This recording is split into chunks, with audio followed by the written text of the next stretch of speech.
Andhra Pradesh skill development corporation మాజీ chairman, అలాగే ప్రస్తుతం స్కిల్ డెవలప్మెంట్ కార్పొరేషన్ కు అడ్వైజర్ గా ఉన్నారు చెల్లా మధుసూదన్ రెడ్డి గారు. ప్రస్తుతం మనతో పాటు ఉన్నారు. ఇప్పటి వరకు జగన్మోహన్ రెడ్డి గారు పార్టీ పెట్టినప్పటి నుంచి అన్ని తానే నడిపించిన మధుసూదన్ రెడ్డి గారు ప్రస్తుతం రాష్ట్ర పరిస్థితులు ఎలా ఉన్నాయో ఆయన అడిగి తెలుసుకుందాం. నమస్తే సార్. నమస్తే అండి. సార్, ఎలా ఉంది సార్ ఇప్పుడు అభివృద్ధి ఎంతవరకు జరిగింది? మీరు మొదటి నుంచి పార్టీ పెట్టినప్పటి నుంచి కూడా అన్ని మీరై నడిపించారు, వెనక ఉన్నారు, తెర వెనక నుంచి. సో అభివృద్ధి అప్పటికి ఇప్పటికి ఎంతవరకు వేరే అభివృద్ధి చూశారు మీరు? అన్నీ నేనై నడిపించాను అనేది అవాస్తవం. బట్ పార్టీ ఆవిర్భావం నుంచి కూడా నేను ఉన్నాను. పార్టీలో కీలక పదవులు అంటే పార్టీ ఐటీ విభాగం రాష్ట్ర అధ్యక్షునిగా ఉన్నాను, రాష్ట్ర కార్యదర్శిగా ఉన్నాను. సో అందరితో కూడా పార్టీలో మొట్టమొదటి నుంచి డే 1 నుంచి ఉన్న వ్యక్తిగా అందరితో సంబంధాలు ఉన్నాయి. సో ఇప్పుడు అంటే మీరు రాష్ట్ర పరిస్థితులు అడుగుతున్నారు కాబట్టి రాష్ట్ర పరిస్థితులు గత 5 సంవత్సరాలుగా ప్రజల జీవన ప్రమాణాలు చాలా వరకు మెరుగుపడ్డాయి. ఎందుకు అంటే సంక్షేమము అభివృద్ధి రెండు కళ్ళుగా జగన్మోహన్ రెడ్డి గారు గత 5 సంవత్సరాలుగా ముఖ్యంగా పేద ప్రజలకు ఉద్దేశించి ఏదైతే డైరెక్ట్ బెనిఫిట్ ట్రాన్స్ఫర్ అనేది ఒకటి, దాని ద్వారా ఎలాంటి లంచాలకు అవకాశాలు లేకుండా ప్రతిదీ ఎన్నో స్కీమ్స్ చేయుత అనండి, ఆసరా అనండి, అమ్మఒడి అనండి, ఇలా చెప్పుకుంటా పోతే విద్యా దీవెన, వసతి దీవెన, ఈ విధంగా చెప్పుకుంటా పోతే కొన్ని వందల రైతు భరోసా, రైతులకు సంబంధించి అన్ని వర్గాల ప్రజలకి కావాల్సినంత వాళ్ళ కాళ్ళ మీద వాళ్ళు నిలబడే విధంగా ఈరోజు వాళ్ళ జీవన ప్రమాణాలు పెంచడంతో పాటు రెండో సైడు అభివృద్ధి, రాష్ట్ర అభివృద్ధి. మీరు చూసుకున్నట్లయితే స్కూల్స్, నాడు నేడు ఈరోజు స్కూల్స్ సుమారు 45,000 స్కూల్స్ ఈరోజు రాష్ట్రంలో ఎంతో అంటే ఒక కార్పొరేట్ స్థాయి స్కూల్స్ కంటే కూడా ఈరోజు డిజిటల్ స్క్రీన్స్ కావచ్చు, లేదంటే ల్యాప్టాప్స్ కావచ్చు, లేదంటే ఇంకా ఇంటరాక్టివ్ ప్యానెల్స్ కావచ్చు. సో ఈరోజు ఇంగ్లీష్ మీడియం స్కూల్స్ ఈరోజు ఏవైతే బయట కార్పొరేట్ స్కూల్స్ ఉన్నాయో అటువంటి స్కూల్స్ కంటే కూడా భిన్నంగా ఇంకా మంచి ఫెసిలిటీస్తో ఈరోజు రాష్ట్రంలో చిన్నపిల్లలు ఈరోజు చదువుకున్న పరిస్థితి ఉంది. అదేవిధంగా ఈరోజు 3వ తరగతి నుంచి కూడా టోఫెల్, అంటే మనం ఇంతకుముందు టోఫెల్ జిఆర్ఈ అంటేనే అసలు భయపడే పరిస్థితి ఉన్న పరిస్థితుల నుంచి ఈరోజు 3వ తరగతి నుంచే టోఫెల్ ఎగ్జామ్స్ రాసే పరిస్థితికి ఈరోజు మన పిల్లలు ఎదగడం. ఈ మధ్యకాలంలో మీరు చూసింటారు, మన ఆంధ్రప్రదేశ్ సంబంధించిన పిల్లలు యునైటెడ్ నేషన్స్ కూడా వెళ్ళి, అమెరికాకు, ఇతర దేశాలకు కూడా వెళ్ళి వాళ్ళ స్పీచెస్ను కూడా ఇవ్వడం జరిగింది. సో ఒక not only schools, even medical కాలేజీలు, లేదంటే కనుక ప్రైమరీ హెల్త్ సెంటర్స్, అదేవిధంగా పోర్ట్స్, ఎయిర్పోర్ట్స్, ఫిషింగ్ హార్బర్స్, ఇలా చెప్పుకుంటా పోతే కొన్ని వందలు. ముఖ్యంగా గ్రామీణ ప్రాంతాలకు సంబంధించి రైతు భరోసా కేంద్రాలు, సచివాలయాల్లో ఈరోజు సుమారు ప్రతి సచివాలయంలో రాష్ట్రంలో ఈరోజు 45,000 సచివాలయాలు ఉంటే ప్రతి సచివాలయంలో కూడా 10 మంది ఎంప్లాయీస్. అంటే గ్రామీణ ప్రజలు ఎవరు కూడా ఏదో టౌన్కో లేకపోతే సిటీకో వెళ్ళాల్సిన అవసరం లేకుండా అక్కడే వాళ్ళకి కావాల్సినటువంటి ఎటువంటి సర్వీసెస్ అయినా అందుకునే విధంగా ఈరోజు ప్రతి డిపార్ట్మెంట్స్కి సంబంధించినటువంటి సెక్రటరియట్ ఒకటిని ఏర్పాటు చేయడం, అక్కడ అన్ని సదుపాయాలు కల్పించడంతో ఈరోజు ప్రజల జీవన ప్రమాణాలు ఈరోజు పెరిగి చాలా సుఖ సంతోషాలతో గత 5 సంవత్సరాలుగా రాష్ట్ర ప్రజలు చాలా ఆనందంగా ఉన్నారు. ఓకే, అంటే ఇన్ని అభివృద్ధి కార్యక్రమాలు జగన్మోహన్ రెడ్డి ప్రభుత్వం వచ్చాక జరిగాయని మీరు చెప్తున్నారు. అంటే ప్రజలు కానీ, టీడీపీ అపోజిషన్ పార్టీస్ కానీ రోడ్ల అభివృద్ధి జరగలేదు, ఇంకా కొన్ని మైనస్లు హైలైట్ చేస్తూ వస్తున్నాయి. అంటే స్కూల్స్ పరంగా అభివృద్ధి జరిగిందని మనం చాలా వింటూ ఉన్నాము, ఆ డెవలప్మెంట్ కూడా మనం చూసాం. మరోవైపు ముఖ్యంగా ఫస్ట్ పాయింట్ అయితే వాళ్ళు రోడ్లని మెన్షన్ చేస్తున్నారు. రోడ్ల అభివృద్ధి అసలే జరగలేదు, ఇంకా సంక్షేమ పథకాలు కూడా అందరికీ అందట్లేదు, కేవలం జగన్మోహన్ రెడ్డికి ప్రభుత్వానికి అనుకూలంగా ఉన్న కొంతమందికి అందుతుందని టీడీపీ ఆరోపిస్తోంది. అది అవాస్తవం. అంటే మీరే చెప్తున్నారు టీడీపీ ఆరోపిస్తుందని చెప్పేసి. ఒక ప్రతిపక్షాలు ఎప్పుడూ ఆరోపిస్తూనే ఉంటాయి. కాకపోతే జగన్మోహన్ రెడ్డి గారి ప్రభుత్వం ఏదైతే మీరు ఇంతకుముందు అన్నట్టు సంక్షేమం కులాలకు, మతాలకు, ప్రాంతాలకు, ఈవెన్ పార్టీలకు కూడా అతీతంగా ఈరోజు ఎలిజిబిలిటీ ఉన్న ప్రతి ఒక్కరికి కూడా అన్ని రకాల ఎలిజిబిలిటీనే క్రైటీరియాగా మేము తీసుకొని ప్రతి ఒక్కరికి సంక్షేమం అందే కార్యక్రమం ఈరోజు చేస్తున్నాం. అదే కాకుండా మీరు ఇంతకుముందు ఏం క్వశ్చన్ అడిగారు మీరు? ఇంకా సంక్షేమం కాకుండా వేరే క్వశ్చన్స్, రోడ్ల విషయాలు.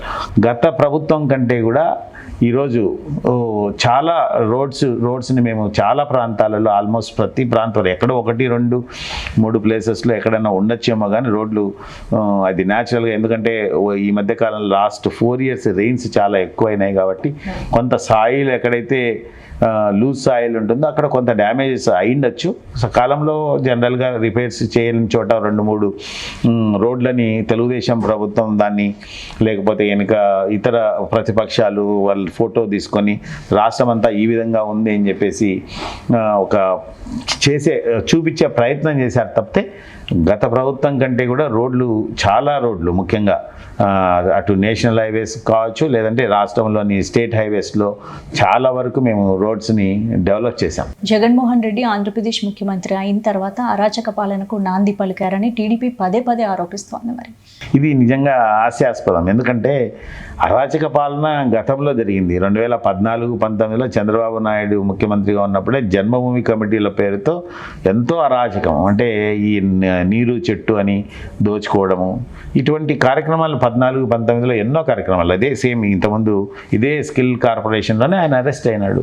స్కిల్ స్కామ్ కూడా అతను 2014-19లోనే అతను ఇటువంటి అరాచకాలన్నీ ఒక ఆర్గనైజ్డ్ స్కామ్ చేయడం వల్ల ఇటువంటి అరాచకాలు గతంలో చేశాడు తప్పితే 19-24 మధ్యలో చాలా ట్రాన్స్పరెంట్గా ఎటువంటి లంచాలకు తావలేకుండా ఎటువంటి చాలా మంచి పరిపాలన జగన్మోహన్ రెడ్డి గారు అందించారు. అంటే ప్రభుత్వ రంగ సంస్థలన్నింటినీ తన గుప్పిట్లో పెట్టుకొని జగన్మోహన్ రెడ్డి అపోజిషన్ పార్టీలను భయపెట్టే ప్రయత్నం చేస్తున్నారని 3 పార్టీలు ముఖ్యమంత్రితో ఆరోపిస్తున్నాయి. జనసేన కానీ, బీజేపీ కానీ, టీడీపీ కానీ. ఇప్పుడు తెలుగుదేశం ప్రభుత్వం ఎవరితో ఉంది? కేంద్ర ప్రభుత్వంతో ఉంది. కేంద్ర ప్రభుత్వంతో అలయన్స్ ఉంది. ఏదైనా ఈడీ కానీ, సిబిఐ కానీ వాళ్ళ చేతుల్లో ఉండగాని మా చేతుల్లో ఉండదు. అది కేంద్ర ప్రభుత్వ సంస్థ, అదొక ఇండివిజువల్ ఎంటిటీ అది. సో అది ఎవరు మాట వినేది కాదు. ఏదైనా గతంలో మీరు వినే ఉంటారు, గత ప్రభుత్వంలో 2014-19లో ఇదే చంద్రబాబు నాయుడు అతనికి ఏదో దాని మీద కేసు, సిబిఐ కేసులనో లేకపోతే ఇంకా ఈడిఎన్ రైట్స్ వాళ్ళ నాయకుల మీద జరుగుతున్నాయని చెప్పేసి డైరెక్ట్గా జీవోనే ఇచ్చాడు. ఈ ఈడీ కానీ, సిబిఐ కానీ రాష్ట్రంలోకి ఎంటర్ కావద్దు అని ఆ రోజు చంద్రబాబు నాయుడే జీవో ఇవ్వడం జరిగింది. సో మా దగ్గర మేము ఎటువంటి తప్పుడు పనులు చేసే అవసరం మాకు లేదు కాబట్టి సిబిఐ అయినా, ఈడీ అయినా మేము భయపడాల్సిన మాకు అవసరం లేదు. ఖచ్చితంగా మేము ప్రతిదీ ట్రాన్స్పరెంట్గా ఉంటాం కాబట్టి ఏదైనా ఒకవేళ అరాచకాలు చేసింటే గత ప్రభుత్వంలో చేశారు. ఈ ప్రతిపక్షంగా ఉన్నప్పుడు కూడా ఎన్నో అరాచకాలు చేస్తున్నారు. గతంలోనే ఇటువంటివన్నీ జరిగినాయి. సిబిఐ, ఈడీకి సంబంధించి మా ప్రభుత్వంలో ఎటువంటిది జరగలే. అదే ఈడీనే కదా ఇతన్ని అరెస్ట్ చేశారు. చంద్రబాబు నాయుడు గారిని లాస్ట్ ఇయర్ అరెస్ట్ చేసింది ఇదే స్కిల్ స్కామ్లో ఈడీని అరెస్ట్ చేసింది. మాకు సంబంధించి ఈడీ కానీ, సిబిఐ కానీ ఒక స్వతంత్ర ప్రతిపత్తి ఉన్న సంస్థలు అవి ఎవరి మాట వినే పరిస్థితి ఉండదు. దాని పని అవే చేసుకుంటూ వెళ్తాయి. అంటే రాష్ట్ర ముఖ్యమంత్రి జగన్మోహన్ రెడ్డి ప్రవేశపెట్టిన పథకాలు నవరత్నాలు ముఖ్యమైనది. నవరత్నాలు కేవలం ఆ పార్టీకి అనుకూలంగా ఉన్న వాళ్ళకి మాత్రమే అందుతున్నాయి, మిగతా వాళ్ళకి అందట్లేదు అని ప్రజలు టీడీపీ నేతలతో చెప్పుకొని బాధపడుతున్నారని వాళ్ళు అంటే లేదు. అదే చెప్పాను, ఇంతకుముందు కూడా అదే చెప్పాను నేను. ఖచ్చితంగా ఇంతకుముందు చెప్పినట్టు ఏవైనా సంక్షేమ పథకాలు కావచ్చు, ఏదైనా కూడా మా 2019-14 జగన్మోహన్ రెడ్డి గారు ముఖ్యమంత్రి అయిన తర్వాత వెరీ ట్రాన్స్పరెంట్గా అన్ని ప్రాంతాల ప్రజలకి, అన్ని కులాలకి, అన్ని మతాలకి, ఈవెన్ మాకు ఓటు వేయని వాళ్ళకు కూడా ఈరోజు ఆ సంక్షేమ పథకాలని అందించే ప్రభుత్వం ఏదైనా ఉందంటే అది జగన్మోహన్ రెడ్డి గారి ప్రభుత్వం. మాకంటూ ఎటువంటి ఎటువంటి కూడా మేము ఎవరి మీద చూపించాము, డిఫరెన్స్ అనేది చూపించాం. కాబట్టి ఖచ్చితంగా అందరూ కూడా ఎలిజిబిలిటీనే క్రైటీరియా మేము ప్రతి ఒక్కరికి కూడా సంక్షేమ పథకాలు అందించే కార్యక్రమం చేస్తున్నాం. కాబట్టి ఈరోజు ప్రజలు చాలా మమ్మల్ని అందరినీ కూడా స్వాగతిస్తున్నారు. Why not 175? ఖచ్చితంగా ఈసారి 175 సీట్లకు 175 గెలుస్తామని జగన్మోహన్ రెడ్డి మొదటి నుంచి చెప్తూ వస్తున్నారు. ఏంటి ప్రస్తుతం సిచ్యువేషన్ ఎలా ఉంది? ఒకవైపు టీడీపీ ఉంది, బీజేపీ ఉంది, జనసేన, 3 పార్టీలు, ఒకవైపు జగన్ ఏకదాటిగా ఒకవైపు ఉన్నారు. కాబట్టి ఎన్ని సీట్లు గెలిచే అవకాశాలు ఉన్నాయి?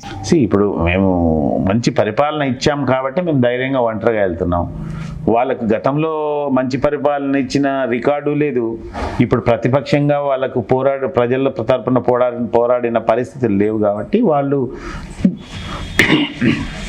జనసేనని కావచ్చు, లేదంటే బీజేపీని కావచ్చు, లేదంటే ఇండైరెక్ట్గా కాంగ్రెస్ను కూడా కలుపుకోవడం కూడా మనం చూస్తున్నాం ఈ మధ్యకాలంలో.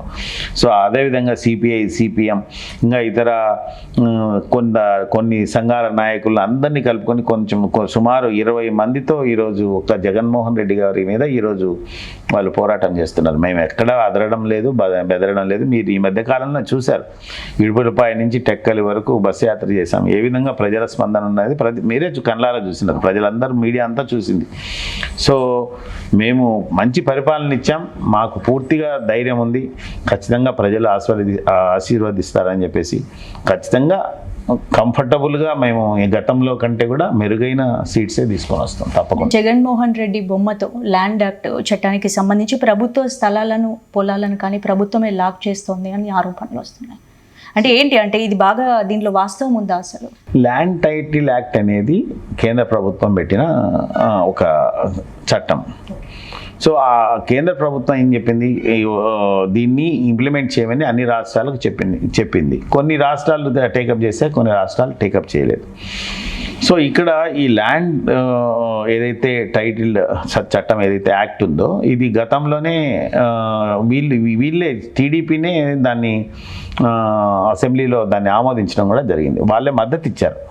మేము చట్టం ప్రవేశపెడితే అసెంబ్లీలో వైఎస్ఆర్ ప్రభుత్వం, సో వాళ్ళు దాన్ని ఆమోదించడం జరిగింది. అంటే చట్టానికి మద్దతు తెలపడం జరిగింది. వాళ్ళే మద్దతు తెలుపు. ఈరోజు కేవలం ఎలక్షన్స్ దృష్టి పెట్టుకొని జగన్మోహన్ రెడ్డి గారు ప్రజల భూములను లాక్కొని వెళ్తారు, జగన్మోహన్ రెడ్డి గారు మొత్తము ల్యాండ్ గ్రాబింగ్ చేస్తారని ఒక దుష్ప్రచారాన్ని చేస్తూ ఈరోజు ఒక ప్రజల్లో ఒక భయాందోళన కల్పించాలన్న ఉద్దేశంతో చేసిన ఒక దురుద్దేశమైన చర్యగానే చూడాల్సింది తప్పితే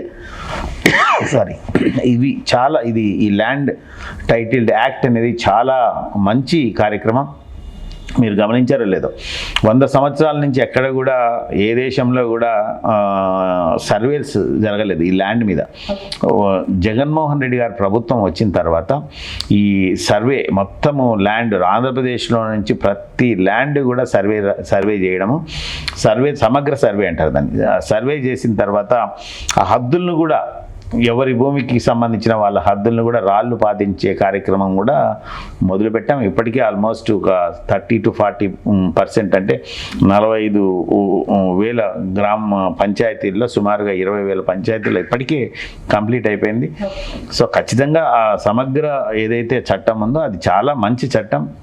అది కేవలం ఎలక్షన్ను దృష్టిలో పెట్టుకొని చంద్రబాబు నాయుడు ఒక ప్రజల్లో ఒక విషయం చిమ్మే ప్రయత్నం చేస్తున్నాడు తప్పితే జగన్మోహన్ రెడ్డి గారికి చెడ్డ పేరు రావాలి, ఎలక్షన్స్లో ఏదో ఒక విధంగా నేను గెలవాలి అనే ఒక దురుద్దేశంతో చేసే ఒక కుట్రపూరితమైన ఆలోచన తప్పితే వేరేది ఏమీ కాదు. అంటే ఇక వైసీపీ ప్రభుత్వం మళ్ళీ అధికారంలోకి రావడం అసంభవం అంటూ పవన్ కళ్యాణ్ ఘాటైన వ్యాఖ్యలు చేస్తున్నారు. ఎందుకు పవన్ కళ్యాణ్కి అంత కసి? అసలు పవన్ కళ్యాణ్ కసి అంటే, పవన్ కళ్యాణ్ గత 10 ఏళ్ళుగా ఆయన ఏదో రాజకీయాల్లో ఆన్ అండ్ ఆఫ్ వస్తూ పోతున్నాడు. కొద్ది రోజులు సినిమాలు, కొద్ది రోజులు రాజకీయాలు చేసుకుంటూ ఆయనకి అది ఒక ఏమంటారు హ్యాబిచువల్ అయిపోయింది. సో ఇప్పుడు మళ్ళీ మధ్యలో వచ్చాడు, ఏదో ఆయనతో పొత్తు అన్నాడు. సరే, ఆయనకి ఇంకా జనరల్గా ఉన్న శత్రువు ఎవరున్నారు, జగన్మోహన్ రెడ్డి గారు. సో ఏదో అవాకులు చవాకులు పేలుతుంటాడు తప్పితే మేము ఎప్పుడు కూడా ఇతన్ని పవన్ కళ్యాణ్ ఎప్పుడు కూడా సీరియస్గా తీసుకున్న పరిస్థితి లేదు. అతను ఒక స్టెబిలిటీ ఉన్న వ్యక్తి కాదు. ఈరోజు ఏం మాట్లాడతాడు, రేపేం మాట్లాడతాడు, సంబంధమే లేని మాటలు మాట్లాడుతూ ఉంటాడు, పిచ్చి పిచ్చిగా ఎగురుతూ ఉంటాడు. అసలు అతన్ని మేము ఎప్పుడు కూడా సీరియస్గా తీసుకోవాల్సిన అవసరం కూడా లేదనేది మేము భావిస్తాం. ఓకే, టీడీపీ, జనసేన, బీజేపీ 3 పార్టీలు ఒకవైపు ఉన్నాయి. 3 పార్టీలను తట్టుకొని జగన్మోహన్ రెడ్డి నిలబడగలరు? తప్పకుండా, దాంట్లో ఎటువంటి సందేహం లేదు. 3 పార్టీలు కాదు, 30 కాదు, 30 ఉన్నాయని చెప్తున్నాను నేను. ఎందుకంటే ఈ 3 కాకుండా ఇంకా చాలా ఉన్నాయి. కాంగ్రెస్ కూడా ఈరోజు ఉంది, తర్వాత సిపిఐ, సిపిఎం ఉంది, లేదంటే ఇతర పార్టీలు చాలా ఈరోజు అన్నీ కూడా ఏకమై జగన్మోహన్ రెడ్డి మీద పోరాటం చేస్తున్నాయి. మేము మంచి పరిపాలన ఇచ్చాం. మంచి సంక్షేమం ఇచ్చాం, మంచి అభివృద్ధి ఇచ్చాం. రాష్ట్ర ప్రజలు ఈరోజు ఖచ్చితంగా మంచి జీవన ప్రమాణాలతో ఈరోజు సుభిక్షంగా ఉన్నారు. ఖచ్చితంగా మాకు ప్రజల ఆశీర్వాదం ఉంది. ఖచ్చితంగా మంచి మెజారిటీతో మళ్ళీ అధికారంలోకి రాబోతున్నాం. లోకేష్ రాసిన రెడ్ బుక్లో ప్రధానంగా వినిపిస్తున్న పేరు సజ్జల రామకృష్ణారెడ్డి గారు. సజ్జల రామకృష్ణారెడ్డి గారు లోకేష్ రాసిన రెడ్ బుక్లో మొదటగా వినిపిస్తున్న పేరు. అండ్ దాని వెనుక చెల్ల మధుసూదన్ రెడ్డి గారు ఉన్నారనుకోవచ్చు. ఫస్ట్ పాయింట్, వాళ్ళు రెడ్ బుక్లో రాసుకున్నా, వైట్ బుక్లో రాసుకున్నా, ఏ బుక్లో రాసుకున్నా వాళ్ళ అధికారంలోకి వచ్చేది ఒక కళ అది. సో దాని గురించి మనం ఆలోచించాల్సిన అవసరం లేదు. ఒకవేళ వచ్చినా కూడా, ఒకవేళ రామకృష్ణారెడ్డి గారి మీద కావచ్చు, ఎవరి మీద అయినా కూడా మేము మేము ట్రాన్స్పరెంట్గా ప్రతిదీ చేశాం తప్పితే మేము ఎటువంటిది కూడా కుట్రపూరితమైనవి కానీ లేకపోతే వెనుక ఏమంటారు మోసపూరితమైన ఆలోచనలు మాకు ఎప్పుడూ లేవు. అటువంటి ప్రయత్నాలు మేము చేయలేదు. కాబట్టి మేము ఎవరికి లోకేష్ కాదు కదా, చంద్రబాబు నాయుడుకు భయపడాల్సిన అవసరం లేదు, ఎవ్వరికి భయపడాల్సిన పని లేదు. మేము ఖచ్చితంగా చేసిన ఏదైతే జాబ్ కావచ్చు, రామకృష్ణారెడ్డి గారు కావచ్చు, ఎవరైనా సరే మా పార్టీలో ఉన్న అందరు నాయకులు కూడా చాలా ట్రాన్స్పరెంట్గా ఈరోజు పరిపాలన అందించారు. కాబట్టి మేము ఎవరికి భయపడాల్సిన పని లేదు. ఒకవేళ టీడీపీ ప్రభుత్వమే అధికారంలోకి వస్తే వైసీపీ పార్టీలో ఉన్న ముఖ్య నాయకులందరూ జైలుకి వెళ్ళడం ఖాయమని టీడీపీ అంటుంది. అసలు ఫస్ట్ పాయింట్, అసలు తెలుగుదేశం ప్రభుత్వం అధికారంలోకి వచ్చే అవకాశమే లేదు. ఫస్ట్ పాయింట్ వచ్చినా కూడా నేను ఇంతకుముందు చెప్పినట్టు ఎక్కడ కూడా మా 5 సంవత్సరాల పరిపాలనలో ఎక్కడ కూడా మేము పరిపాలన మీదనే ఆలోచించాం తప్పితే మోసపూరితమైన ఆలోచనలు కానీ కుట్రపూరితమైన ఆలోచనలతో ఎప్పుడూ లేము. సో అటువంటిది దీనికి అవకాశమే లేదు అనేది మా భావన. Thank you sir, thank you. చూశారు కదండి, ఆంధ్రప్రదేశ్ ప్రభుత్వంలో కనపడని కీలక వ్యక్తి అయిన చెల్ల మధుసూదన్ రెడ్డి గారు ఇప్పటి వరకు జగన్ హయాంలో ఎన్ని కార్యక్రమాలు చేశాం, ఎంత అభివృద్ధి జరిగిందో ఎక్స్ప్లెయిన్ చేశారు. మళ్ళీ ఖచ్చితంగా జగన్ ప్రభుత్వం అధికారంలోకి వస్తుందని కూడా ధీమా వ్యక్తం చేస్తున్నారు. ఇది ఇక్కడి పరిస్థితి. స్పందన సీనియర్స్.